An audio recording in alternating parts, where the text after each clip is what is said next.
this decision by Shenhar to play this deck. Again, 2 of those in the top 8 last weekend. Yes, although unlike the builds that we saw in the elimination rounds, Shahar playing a list much closer to the one that I was working on for a while, playing main deck Painseer.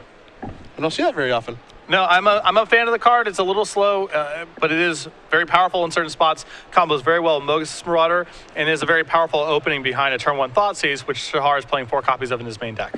Kyle Hutchens is the opponent, and he is playing Jund Monsters. Nothing too crazy going on here. I guess the thing that's, I suppose, most out of the ordinary, just 2 copies of Ultimate Price in the main deck, which will be good here. Had those been Doomblades, not so good, but you got to like how that card lines up in this matchup. A bit of a flex slot here. We've seen this slot be taken up by Abrupt Decay over the last couple of weeks. That's become very common in Jund Monsters. But perhaps after Jim Davis's top 4 with the blue-white control deck that was definitely built with beating Abrupt Decay in mind, Kyle decided to go with a little bit more of a reliable removal spell in Ultimate Price. You speak of the Planner Cleansing blue-white control deck that Jim Davis did play to the top 4 last weekend before being dispatched by Merriam. Some big-name players, Huey Jensen, Reduke, playing that deck this weekend. So we'll keep our eyes out on that, but we turn our attention here to Shenhar leading off with a Rakdos Cackler here in round 1 of 16 of our Season 2 Invitational. And one of the big reasons for Mono Black Devotion to now be, or Mono Black Aggro rather, to be a deck now, 12 2-power 1-drops to choose from. Rakdos Cackler, of course, Tormented Hero, and Gnarled Skyhide. In for 2 comes Shenhar. Hutchens going to go down to 18. We'll see what the follow-up is going to be. It'll be a Thoughtseize. Time to take a look at the grip. A Stomping Ground. You see a Domri. There's also a Dreadbore. Let's make it 2 Domris, 2 Stormbreath Dragons, and a copy of Pool of Chronos. A very slow start here for Hutchens. This is a rough hand. He can't cast his removal spell on turn 2. There's no guarantee that he can even cast Domri on turn 3, and he has nothing that impacts the board until turn 4. These are the kind of draws that Mono Black Aggro is able to capitalize on fairly easily. I think a lot of the time this hand would be keepable given how the format was shaping up coming into this tournament, but after what happened last weekend in Providence, where we see some very low to the ground aggro decks, 2 mono black decks, and a mono red aggro deck making the top 8, this kind of hand not as keepable as it used to be. Yep. Kyle's list seems informed by the Providence results to some extent. 2 copies of Ultimate Price in the main deck. Possible that he wanted to have a more reliable answer to Master Waves in his main deck. This is a card that Jund Monsters struggles with periodically. Out of Abrupt Decay range, can't be killed by red removal, of course. It's basically just Palachronos, so possible Kyle expecting a little bit more Mono Blue Devotion this weekend. Tormented Hero will be the follow-up for Shenhar, so he is on the ground running here to start round number 1. Looks like he drew another copy of Thoughtseize. He'll start by attacking for 4. Hutchens is going to go down to 14. We'll see what Shenhar does have as a follow-up. It looks to just be a Spiteful Return, passing the turn back, knowing that things are relatively safe here. As a Courser of Crufix is the draw, Hutchens is going to go down, it looks like, to 12, probably to deploy the 2-4. Corsair Crufix, this was the draw Kyle needed this turn to have any chance to stay in the game. It's a very effective blocker, of course, and if it survives, can drag Kyle back into this game. The big question, of course, is does Shenhar have a removal spell for the Courser to be able to continue to push through damage? We'll find out in just a moment as he draws a Swamp for the turn. You see, I believe, an Ultimate Price in his hand, so he's going to go reaching. I think we're going to start with a Thoughtseize, though. See what Kyle has picked up in the meantime. Shenhar will go down to 16. You'll see 2 Domris, the 2 Stormbreath Dragons, and a Dreadbore, so no new information here for Shenhar. He'll pick a card, and it will be the removal spell, as that's the most threatening of the bunch. There is a Swamp. That's an Ultimate Price. No cards left, but very efficient 3 turns here for Shenhar. Absolutely. Shahar's removal suite in this main deck, 1 Hero's Downfall, 2 copies of Ultimate Price, 2 copies of Bioblight. Can't afford to play a bunch of creature removal in this list because you have to be threat dense, but Shahar with a couple slots dedicated to killing creatures. So Hutchens is down to a very low 5 life already, and I don't know if there's anything he can do to work his way out of the situation. This is some of the appeal of Mono Black Aggro. We saw this at the Block Pro Tour Journey into Nyx. This was a very obvious deck, but it was still a very good one. It hasn't really picked up a lot of traction up until last weekend, and it looked pretty good there. Shenhar wins game number 1 over Jund Monsters. And I think that's also a game that's pretty informative about Jund Monsters. The games where it's on the draw without a mana accelerant, it struggles to do anything quickly. Now, in some matchups, that's palatable. Against control decks, you can start the game a little bit more slowly, but against a deck like Mono Black Aggro, you have to be playing something on the first couple turns of the game. Kyle couldn't do that and was run over pretty quickly. Well, Hutchens is going to take a look at his sideboard. We'll do the exact same. You're going to see 2 copies of Rakdos' Return, 2 Putrefy, 4 Mistcutter Hydra, 2 Mizium Mortars, an additional Ultimate Price of Vraska the Unseen, a Chandra Pyromaster, and 2 copies of Golgari Charm, and that's the big one. Golgari Charm is the best card in the format against Mono Black Aggro, in my opinion. It plays a ton of one-toughness creatures, and there's a lot of incidental enchantments in the deck as well. Threats like Herald of Torment and so forth. So Golgari Charm at its worst is a very efficient removal spell, and at its best can kill multiple of Shahar's creatures. You mentioned one-toughness creatures being a thing that Mono Black does have. Makes Chandra Power Master look pretty good as well. Yeah, Chandra, again, is a huge beating against Mono Black aggro. If Kyle can build up a board, if he can get some blockers into play, Chandra is capable of winning the game on its own. High density removal spells, a couple copies of Museum Mortars, an additional ultimate price, and 2 more Putrefies. If Hutchens wants to go that route, can board out some of his slower cards, and I think just kind of move forward from there. Yeah, I would get rid of Domri, for example. It's a little slow for this matchup. Kyle has no end of card advantage tools in his deck post-board with Golgari Charm, Palikronos, and so forth. So he doesn't need it to keep up in terms of raw cards. He just needs to be fast and efficient. And so removing cards like Domri for additional removal spells, I think, is the path to take. Well, you've got the World Champions deck list in front of you. What's he have access to? 3 copies of Doomblade, 3 copies of Duress, 2 copies of Lifebane Zombie, 2 copies of Deathrite Shaman, 2 copies of Night Howler, and 3 copies of Dark Betrayal.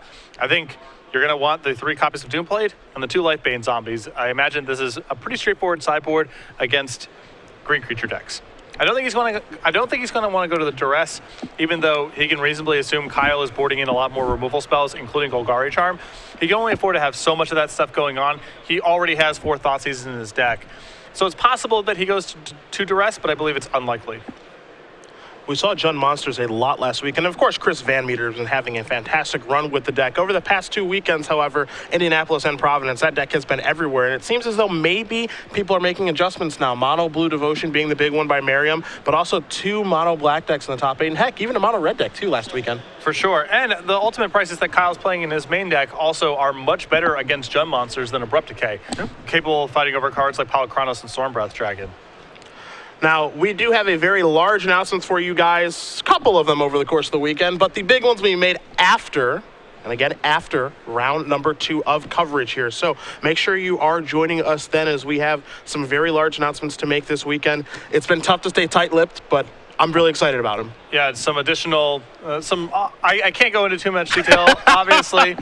My producers are staring me down as we speak, but we have some cool stuff coming, and again, that's going to be at the end of round 2. After that match is over, we're going to be discussing some pretty big stuff. We think you guys will be very excited about them. You can show your excitement at SCG Live, hashtag SCGINVI all weekend long. We've got our devices to be able to interact with you. It's going to be one heck of a tournament. We've got the world champion in attendance, Jerry Thompson, making his return, Brian Brundewin, Chris Van Meter, Todd Anderson, Brad Nelson, Ross Merriam, David Shields, Huey Jensen, Owen Turtenwald, Reed Duke. I know this is the largest Invitational we've had with 435 players, but I feel like this is the one with the highest density of great players here as well. A star-studded field. Yeah. It's going to be an awesome weekend. Craig Krempels, good friend of yours from Jersey, drove down. I didn't expect to see him here this weekend. I don't think he, because we have the Season 3 Invitational in New Jersey, I assumed that Craig was going to hold his invite and just go to that one instead, but he's got the fever and he'll be battling this weekend as well. Gerard Fabiano, a good friend of yours as well, good friend of Craig too. He is here. Max Brown, who's won an Invitational last year in Vegas, he's in attendance. Just anyone that you can think of has pretty much made the drive out here in Columbus, which is a nice central hub of American Magic. Easy drive, 6 or 7 hours, and plenty of stuff to do if the tournament doesn't go well between the Opens on Saturday and Sunday and the Origins Game Fair being here as well. Absolutely. You can actually see behind Kyle Hutchens what you could have. AJ Soccer from Las Vegas, which is where he resides now. He took the flight over with Ruben Bressler. So we've got some great players in attendance, which means we're going to have some great matches this weekend. Hutchens going to take a look at his opening hand. You do see a Manic Accelerant, actually 2 of them this time, 2 copies of Elvish Mystic. Very, very important to this deck. I imagine he's going to keep his hand. Sylvan Carrington as well. This is the type of hand that can play into a very fast overloaded Museum Mortars, which Mono Black really struggles with. And just any blocker is good. Kyle just needs to get stuff on the board. He can overpower Shahar fairly easily from that spot. You saw Kyle consider playing an Overgrown Tomb untap to get a Elvish Mystic out on the table, but it doesn't look like he's really ramping in anything on time, so instead he's going to play the Temple, get his Scry on, and then move forward. You're going to see a Gnarled Scarhide here from Shenhar. I like that sequence a lot from Kyle, just really valuing his life total in this matchup, taking some extra points of damage to get to the board faster. Not really worth it when you consider how important his life total is to him in this matchup. The Sylvan Caryatid is going to come down on turn number 2 for Hutchens. He'll be passing the turn back. In comes the Gnarled Scarhide. Hutchens says, I'm going to block. I don't think there's much you can do to me. And the answer is he is correct. There's not too much that can happen. Just a Pain Seer is the follow-up here for Shenhar before passing the turn back over to Hutchens, who picks up a copy of Domri. Basically, the only effect that Mono Black can have in that spot that's significant is Boon of Erebos. Shahar's not playing that in his list. And you do see that from time to time as an Elvish Mystic is going to resolve here, but not a ton. I played 4 of those bad boys in my list. Well, so. you're your own man, that's for sure. The black Rubble Belt Maka. I don't even know what to say to that. Another Elvish Mystic, follow up with an Overgrown Tomb. Hutchens will pass the turn back. Mana, he's got plenty of that. And a lot of powerful things to do. You see his hand, Domri, and of course that Mizium Mortar is the biggest thing. And this is part of the problem with Pains here. You can see how it lines up on this board position, as well as just 1 toughness creatures in general. If Hutchens can get off to a start like this, which he did not do in game number 1, it looks like a much better matchup, as here comes Shenhar. This is the spot where Painseer is noticeably worse than something like, Thrill Kill Assassin. Yep. Something else you can play in that spot. So you see the Scarred will trade with the Mystic. Painseer will get blocked by the Caryatid. Inspired may happen next turn. We'll see what Hutchens has available to him. But you see Shenhar trying to figure out what else he wants to do on turn 3. Going to start by playing the best land in Standard. That'll be a Mutavault, followed up with a Lifebane Zombie. I don't know if Shahar's going to like what he sees, though. There's a Mizium Mortars, a Stormbreath Dragon, and a Domri, so not going to hit for once. This is pretty rough. The Stormbreath Dragon's pretty powerful. Domri can find Kyle some cards, and if he's able to find a 3rd red source of mana, that Mizium Mortars, that's the biggest thing going on in that hand. Yeah, only 2 red mana right now, 1 from the Temple of Bannon, the other one from the Caryatid. Again, Shenhar going to miss with the Lifebane Zombie. He does have the information so he can figure out how to move forward, and you can actually see Shenhar's hand right now. He has a Thoughtseize and a Doomblade, so he's going to have to work his way through these things that Hutchens does have, and he's going to add another copy of Mizium Mortars to the grip. I was about to say, if Shahar gets out of this turn okay, he can Doomblade a theoretical Stormbreath Dragon, Thoughtseize the Mizium Mortars out of Kyle's hand, and be in really good shape. But that's no longer an option now with Kyle picking up the 2nd Mortars. You wonder where Kyle's going to fire off this Mortars. Will he take out the Painseer or the Lifebane Zombie? He says, I do want to take out the Painseer. No extra cards for you. He can follow this up with a Domri if he'd like. He could have a little fight action between the Elvish Mystic and the Lifebane Zombie, but then he exposes his Domri to attack from Mutavault. And there's no guarantee he can cast the Stormbreath Dragon in his hand the following turn. He can also play Domri and plus it, but again, he just loses it to Lifebane Zombie plus Mutavault, so. You see, decisions here for the Gen Monsters player. A little unsure of himself what he wants to do is Hutchens. Looks like it might be time for that Planeswalker. But again, very unsure of himself on how he wants to navigate the next couple turns of this game. And this is part of the reason I'm not a huge fan of Domri in the matchup. Between Lifebane Zombie, Mogus' Marauder, and such, Shahar's pretty well equipped to attack Domri, even if Kyle builds up a board. Kyle's looking for an extra card. He's going to take a look at the top, and he will find one in a copy of Pulachronos before passing the turn back. Now, of course, if Hutchens wants to, if Shenhar wants to take down that Domri, he'll have to fire from Mutavault to do so. So we'll see if Hutchens is happy with that exchange, because he has, of course, made his Domri very vulnerable now. I think it's one of those things where if he hits that turn, this is a reasonable exchange. It's most of Shahar's turn. He saves some damage. If Kyle misses there, it's pretty bad. Shenhar says, I'm going to lead off with a Thoughtseize. I know the cards in your hand. Well, at least I did. I didn't know you had another Mizium Mortars, but now you do. So Shenhar has to play around that appropriate now as well. He might even consider taking that card, since he does have at least one Doomblade, and you have to imagine there are more coming from his deck. Yeah, the big question is, if Shahar is able to ignore the Mizium Mortars, and there's a sequence here where if he finds a 2-toughness creature and a Herald of Torment, let's say, he cares about the Mizium Mortars much less because he can make a 5-toughness creature. Until that happens, it really contorts everything that Shahar has to do. It looks like he says, all right, I am going to take care of Mizium Mortars. I feel as though I'll be able to beat that Dragon at Pulachronos. I've already got one Doomblade. Not sure if he has another removal spell just yet, but he's going to fire at Mutavault, get rid of Domri, going to play a Swamp, and simply pass the turn back, knowing that there's not a ton that can happen this turn to him, as Hutchens will take a draw. It's another copy of Stormbreath Dragon. Shahar might feel he's in a position to race just a chain of creatures, and he also decided in Doomblades, you see one in his hand alongside his ultimate prices, so he has a lot of draws against this kind of stuff as well. Pulachronos going to join the party here. A little bit of interesting tapping there. Could have tapped the Caryatid and then attacked for one with the Elvish Mystic. Opted not to go that route. It seems just like a free point of damage, but probably not a huge deal here. So let's see what the world champion does want to do. Again, we know about the Doomblade. You see the Mutavault among the lands. Lifebane Zombie already in play. Looks like he's got some other options at his disposal. Looks like there might be a Spiteful Return hanging out over there. Again, you said he might be interested in a racing situation. We'll see. Now that he knows about the Stormbreath Dragon in hand, spending the entire turn bestowing is a little bit dangerous because Kyle can just play Stormbreath and hit back for a ton of damage. So Shahar has to figure out how he wants to navigate this damage race. He can, for example, play Herald of Torment and Doomblade something, but then does he have the ability to get through the Stormbreath Dragon the following turn? That's the big question. One of the reasons I like mono black aggro is there's a lot of reach, especially compared to a deck like mono red aggro. Oh, yeah. Herald of Torment is just great to cast on curve and is incredible at swinging damage races. Also gives mono black the tools to beat a card like Elspeth, for example, that mono red really struggles with. Well, we're going to the air. It's a Herald of Torment bestowed. In for 6 we go. Hutchens is going to go down to 14, and you can tell right now, Shenhar has a heavy interest in racing, as Hutchens will take a draw. It's a stomping ground. His hand may not allow him to do very much else, is another factor in all of this. This is 5 mana. That is a dragon. You have to imagine both these creatures coming to their own hand. They are. Shenhar is going to go down to 9 before passing the turn back. Takes a draw. Again, we see the Doomblade of the Painseer there as well.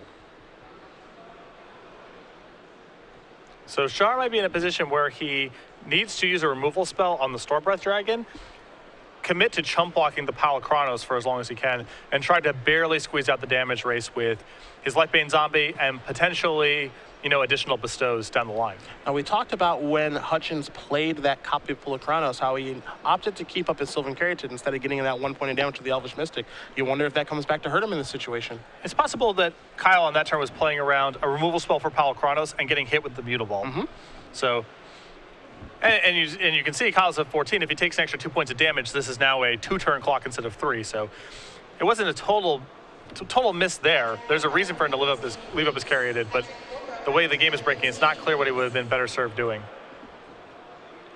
Spiteful Return is going to come hang out on defense after the attack. You see the life totals are even right now. We can't forget about those damage that Shenhar will take on his upkeep from Herald of Torment. That certainly matters and weighs into the equation here as well. You saw Hutchens draw another land. Does he want to play this untapped so he can tap out for a dragon? He also has the ability to go monstrous with either one of his creatures now that he has another land, but we know about the Doomblade hanging out. And if you're Hutchens, I think you have to imagine, all right, you probably have a removal spell over there. Yeah, it's tough. If he commits all of his resources to any one creature, whether it's casting the Stormbreath in his hand or going monstrous with either one of his creatures, a removal spell is really bad for Kyle here. So he's trying to probably find some way to do 2 productive things this turn with his mana, so he's less leveraged against a removal spell, but his hand really doesn't let him do that. He only has things that cost 5 mana, whether it's casting the Stormbreath Dragon, fighting with Palachronos, or going monstrous. All of these commit essentially his entire turn.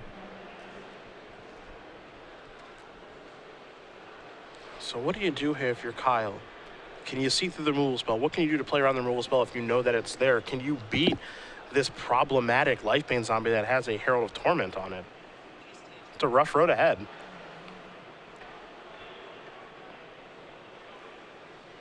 Also, you see Shenhar does have the Mutavault back on defense as well. There's definitely a lot of blocking to be done here by Shahar.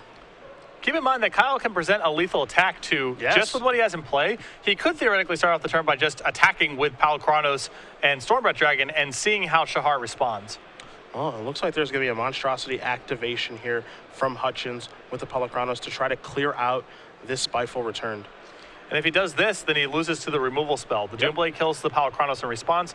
Kyle can't produce a lethal attack and dies on the way back to the Lifebane Zombie plus the Spiteful Return trigger.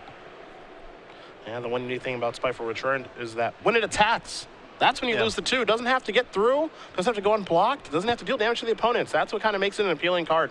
And it's a very, very fast clock is the Enchantment Creature Zombie. One of the better cards in this deck. Again, this deck has a lot of options as far as 2-drops are concerned. Shenhar decides, okay, that's fine. I'll lose that, still with the Doomblade at the ready, still with the ability to activate Mutavault to block and then Doomblade something as well. So you imagine he had to have weighed this into his equation. Shahar has to play around stuff here as well. If he just Doomblades and taps out, then he loses to something like Domri. I guess not Domri because he has Mutavault available, but another removal spell potentially complicates things. Hutchens trying to figure out how can I attack? Is there anything else that I can do differently here? Again, he's looking at Stormbreath Dragon in a land. He can't cast the Stormbreath Dragon, of course. He's got access to 3 mana right now. The Stomping Grounds would be the 4th. So I think right now his decision is, what am I supposed to attack with? Again, because the thing here is the Lifebane Zombie, due to Intimidate, he can't block it. So Stormbreath Dragon is almost priced into attacking at that point. Now the question is, do I leave Polakranos back on defense, or is my Sylvan Caryatid going to be enough? I'm a little surprised about this play from Shahar, because if he wanted to do this and not Doomblade in response to a fight, I don't know why he wouldn't have just played the Painseer, which is more mana to fight with Polakranos and saves his Spiteful Return as something to potentially bestow onto the Lifebane zombie next turn. As it stands, he's short of lethal on the way back. He only has 6 points of damage. The Mutavault can't get through. He has no additional bestow creatures in his hand. Well, the one thing that Shenhar may have been doing is playing around a removal spell potentially. Yes. As here is a Mutavault. We do know that Jund Monsters has access to quite a few of them. So a Mutavault's going to get in front of Polakranos. Stomping Ground's going to come in and play tapped. Pass the turn back. Shenhar's going to go down to 7. He will take a draw. It's a copy of Rakdos Cackler. Cackler is still fine here. It's another chump blocker. I guess you can't put a leash on that thing. You don't see that too often. Yeah. Leashed. Yeah, it doesn't happen too much. But as you mentioned, yeah, if he had played Painseer that turn, we're looking at a much different game, and maybe Shenhar perhaps realized his mistake. He's going to come in for 6 points of damage here. Hutchens is going to go down to 2. I'm sure Shahar has his logic for this. Yeah, but, and see, you know, that's why I think Hutchens didn't attack with Stormbreath Dragons. I think he thought he could block, but absolutely not intimidate. Don't even think about it. And the interesting thing here is that Hutchens may not be punished for his mistake. We'll see. As the Painseer is going to come into play, Hutchens is going to untap and take a draw. Shenhar still does have access to that Doomblade. Here's another copy of Stormbreath Dragon. Here come the very large creatures. You see, he's going to put that in front of Polakranos. He's going to fire off a Doomblade there. That's going to kill that. Painseer is going to die. 4 damage is going to come across. So down to 3 go. And now this is an ultimate price, I believe, on the Lifebane zombie. Is that what he's showing him? if Kyle casts this right now, he... Now, there's not too sure about the timing on this. He shows him that, and yeah, as you were going to say it, if he shows him that right now, that's a problem. Yeah, because the Herald comes down and attacks. Kyle may say, I'm doing this inside of combat. Yeah. And then, you know, Shahar loses the game. Explain the timing on that for people who don't know about Herald, Torment, and Bestow and all that stuff. So this is another wrinkle about Bestow.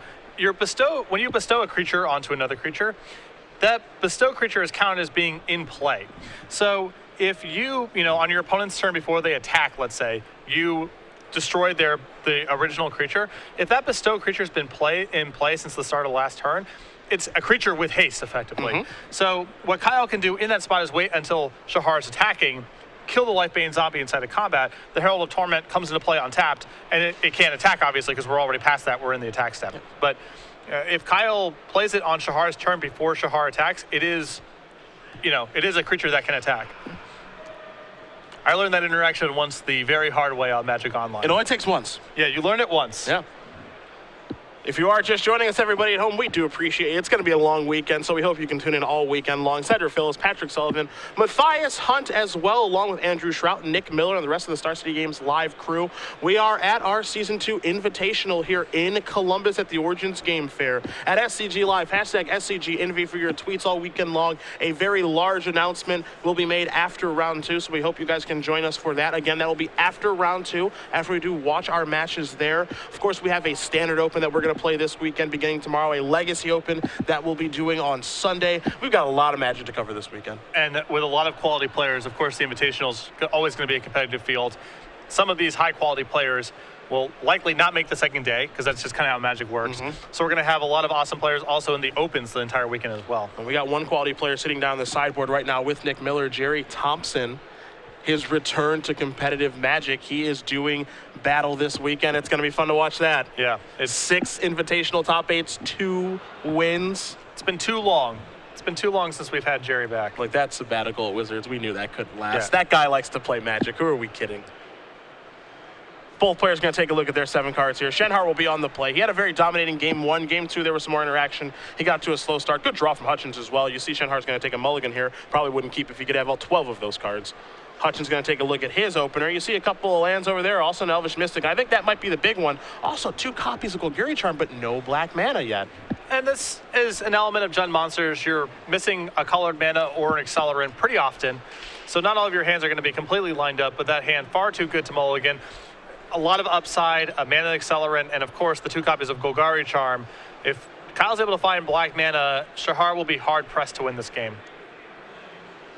lot of people already tuning in at home. Taya Steele rooting on Josh Ravitz, of course. Yep. I know Taya, of course, lives in the Seattle area, top 8 at Invitational in Las Vegas last year at the back end. So we'll see if Ravitz is able to do that as well. They're looking for one more large trophy. They've got some smaller trophies. They need a parental figure, Taya says. So we'll see if that ends up happening. A guardian trophy. Yeah, as it were. The world champ on a mulligan down to 6 here. We'll see what he can cobble together from Mono Black Aggro deck that was placed on the scene due to Providence last weekend. 2 of those in the top 8, kind of out of nowhere. Well, I mean, it's a deck that's gotten a lot of buzz over the last couple of weeks. A lot of that has to do with the Block Pro Tour. But it's been kind of hanging around for a bit. It was even a deck that people were playing a little bit before Journey Nix came out. You know, I know at one of the invitationals I saw Greg Hatch playing Mono Black in one of the opens at least. Yeah. Invitational finalist in Las Vegas last year. He's here this weekend as well. Everybody coming out to play. Shenhar just going to pass on turn 1. That's pretty telling. A deck with so many 1-drops and even access to Thoughtseize having nothing to do on the first turn of the game. You got to hope for him that his hand is strong beyond that. Now, in fairness, at least, you know, the philosophy that I have with Mono Black Aggro against Gem Monsters, I'm cutting out a lot of the 1-drops post-board. Okay. Because they increase your exposure to Golgari Charm, the hardest card for you to fight. And there's just so many Sylvan Caryatid, you know, 4/4 type creatures hanging around that your 2/1s don't do a ton. So it's possible Shahar has just removed certain cards from his deck to make room for more removal. Maybe content playing a longer game as a Mutavault will be the play for Shenhar before passing the turn back. Hutchens with a copy of Elvish Mystic. Over to Shenhar we go. Not sure who picked up that turn. Looks like a copy of Spiteful Return. You see a Herald of Torment in his hand as well. Will he deploy the 3/3 or maybe save that for later? We will find out in just a moment. Herald of Torment's very solid card against Kyle's deck. You know, he does have Golgari Charm, a couple of removal spells for it, but Jump Monsters is a little soft in the air, not that many ways to block flyers, so I think that I like getting the Herald of Torment online and then start curving out. Hey, no black mana for the opponent just yet, but here's a Mogus Marauder. The trigger will give that Intimidate along with Haste, and in for 2 we go. Hutchens going to go down to 18. Hutchens will take a draw. It's a Stormbreath Dragon. You will notice, again, no black mana just yet. This is a Course of Crufix. Let's see if that can help. Top card is a Dreadbore. That's a land. Hutchens will go up to 19 from that Stomping Ground, the Courser trigger, but no black mana yet. And if you're Shenhar, you of course notice that, and you're trying to pounce before you can find it. Now, the reason that Shahar did this last turn is it sets up a really nice bestow curve. He can play Spiteful Returned on his Marauder this turn, get in for 2 points of damage. The following turn, put Herald of Torment on it, and now we're talking a lot of damage.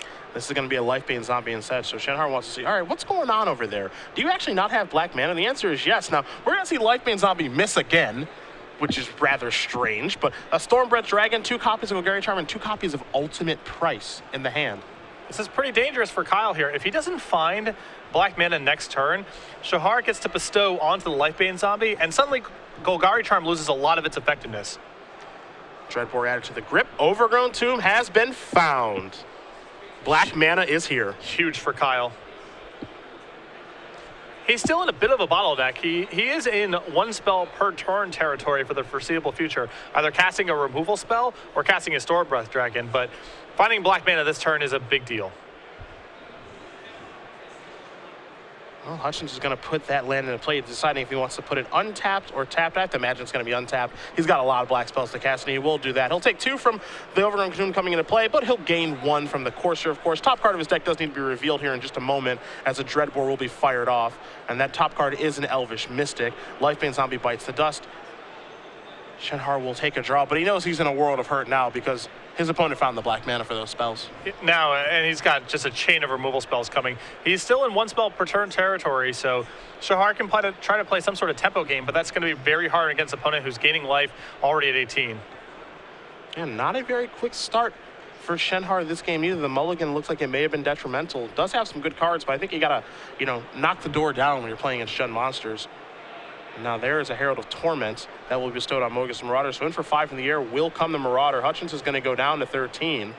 But again, we know that Hutchens does have answers to that card in those 2 Golgari Charms. He's going to draw a copy of Elvish Mystic. The top card here now is Scavenging Ooze. Scavenging Ooze is an important draw for Kyle the following turn because it allows him to do multiple things in the turn, which is the biggest problem right now. He can cast his Elvish Mystic and a removal spell this turn. Next turn, play Scavenging Ooze and a removal spell and really start to push forward in his game plan.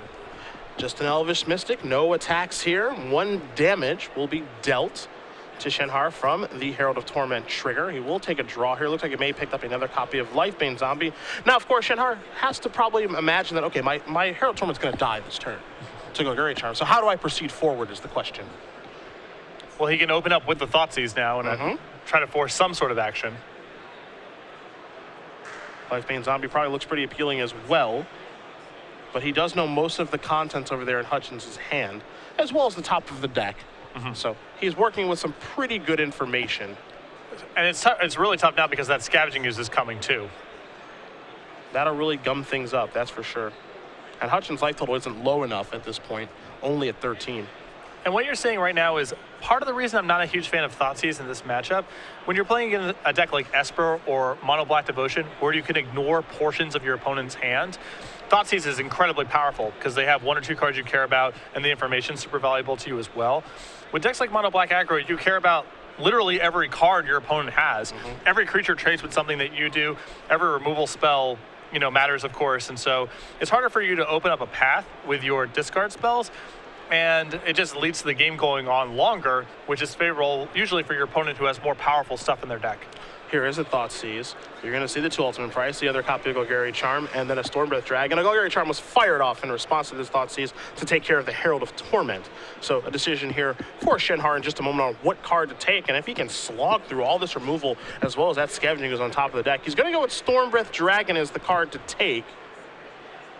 And again, we know that Shenhar does have a copy of Spiteful Return. He could go Bestowing here if he'd like. We'll see if that's the option that he takes. Well, Bestowing here means that Kyle just gets to block with his Courser if he's feeling so inclined, and a Mana Elf, trade Elf for Mogus Marauder, put another creature, 2 more creatures in the graveyard for the Scavenging Ooze. So I think Shahar just needs to pump the brakes, build up his board a little bit, and try to win the game ultimately with another Mogus' Marauder. Temple of Malice is going to come in here. Going to gain a life from the Courser up to 14. Take a look at a Putrefy on the top of the deck, and Hutchens will decide if he wants to keep that. It looks like the answer is a resounding yes. More removal seems pretty good right now. Scavenging Ooze is going to hit the table here as well. Couple of creatures in the graveyard. You saw Stormbreath Dragon get taken via Thoughtseize, so that's down there. There's a Herald of Torment and a Lifebane Zombie as well, so that Ooze could become a 5/5 very, very quickly as Shenhar will draw a card. It's just a swamp to go along with that Spiteful Return. I imagine this turn Kyle's going to use some sort of removal spell to kill the Lifebane Zombie, which is the only thing that he can't contain with his blockers, and then just start taking this game over with Scavenging Ooze.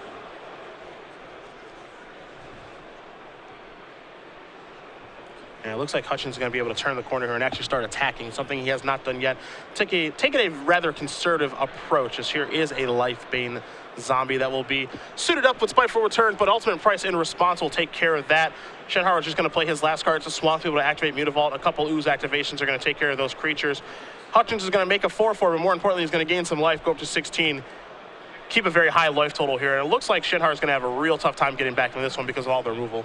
Once the Jund Monsters deck starts deploying 3 toughness creatures, which is very hard for a deck of all 2/2s to attack through, it basically comes down to how much removal can you generate, and can you get their life total low such that Mogus' Marauder or Herald of Torment can potentially finish them off. Shahar is nowhere near either of those scenarios, and so it's hard to come back from spots like this. Scavenging Ooze is going to come into the red zone here. You see Hutchens rearranging his mana, maybe considering killing a creature to be able to grow the Ooze, or just growing it now anyway. You see right now he's tapping some mana. He says, I'm going to take care of that Lifebane Zombie and my Stormbreath Dragon. I'm going to turn my Ooze into a 6/6, get 6 points of damage across, and have removal at the ready. There's no big rush for Kyle to do anything. Arguably, he could have sent in his Corsair Crewfix that turn, which is awkward for Shahar to block because Kyle has so many removal spells in his hand, but he doesn't have to go firing off these removal spells on anything Shahar has in play. He can just keep these as insurance policies. In fact, using Golgari Charm potentially as a regenerator against an Ultimate Price or Doomblade off the top from Shahar is a better use than killing any of Shahar's creatures. And that is an extension of the hand. Kyle Hutchens is going to win this match over Shahar Shenhar. 2-1. Jund Monsters taking down Mono Black Aggro. Game 1 is really solid for Mono